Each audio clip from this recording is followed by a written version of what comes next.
अगर आपसे कोई कहे कि आपका देश बिकाऊ है तो आपका जवाब क्या होगा?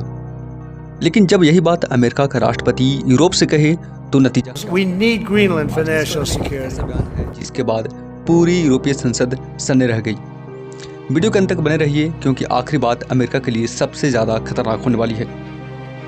दरअसल ग्रीनलैंड जो कि बर्फ से ढका एक शांत द्वीप है, लेकिन आज ये दुनिया की सबसे बड़ी ताकतों के बीच टकराव की वजह बन चुका है।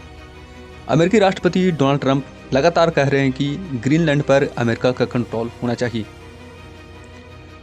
उनका दावा है कि अगर अमेरिका ने ग्रीनलैंड पर पकड़ नहीं बनाई तो आर्कटिक इलाके में रूस और चीन अपना प्रभाव बढ़ा लेंगे। लेकिन यहीं से कहानी और खतरनाक हो जाती है। ट्रंप ने सिर्फ यह बयान नहीं दिया, उन्होंने सीधी धमकी दी है। अगर यूरोप नहीं माना तो आर्थिक हमला करे होगा। और इसके बाद ट्रंप ने फ्रांस की वाइन और शैंपेन पर 200% टैरिफ लगाने की धमकी भी दे दी है। ये धमकी सिर्फ फ्रांस के लिए नहीं थी, ये पूरा यूरोप समझ गया कि अगला नंबर किसी का भी हो सकता है। यही से यूरोप में हलचल तेज हो गई। कई यूरोपीय देश डेनमार्क के समर्थन में खड़े हो गए और तभी यूरोपीय संसद में डेनमार्क का एक सांसद खड़ा हुआ और उसने जो कहा वो इतिहास में दर्ज हो गया। डेनमार्क के सांसद एंडर्स बिस्टेसेन ने यहाँ तक कह दिया कि ग्रीनलैंड कोई बिकाऊ चीज नहीं है, ये पिछले 800 सालों से डेनमार्क का हिस्सा है और अगर आप इसे खरीदना चाहते हैं तो मिस्टर प्रेसिडेंट आप भाड़ में जाइए।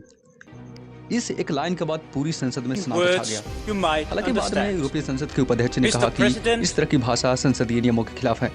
लेकिन सवाल यह है कि क्या मुद्दा भाषा का था या सच्चाई का? सबसे चौंकाने वाली बात यह थी कि अब तक डोनाल्ड ट्रंप की तरफ से इस बयान पर कोई प्रतिक्रिया नहीं आई है। इसी बीच फ्रांस के राष्ट्रपति इमैनुअल मैक्रोन भी सामने आए। वर्ल्ड इकोनॉमिक फोरम में मैक्रोन ने कहा कि फ्रांस धमकियों की रणनीति में विश्वास नहीं करता है, हम आपसी सम्मान की नीति अपनाते हैं। ये बयान सीधे अमेरिका के लिए था। अब तस्वीर साफ होती जा रही है कि एक तरफ अमेरिका दबाव बना रहा है तो दूसरी तरफ यूरोप झुकने को तैयार नहीं है और बीच में है ग्रीनलैंड जो अब सिर्फ एक द्वीप नहीं बल्कि आने वाले समय का सबसे बड़ा शक्ति केंद्र बन चुका है। लेकिन सबसे बड़ा सवाल अभी बाकी है, क्या ये सिर्फ बयानबाजी है या अमेरिका और यूरोप वाकई आमने सामने आने वाले हैं?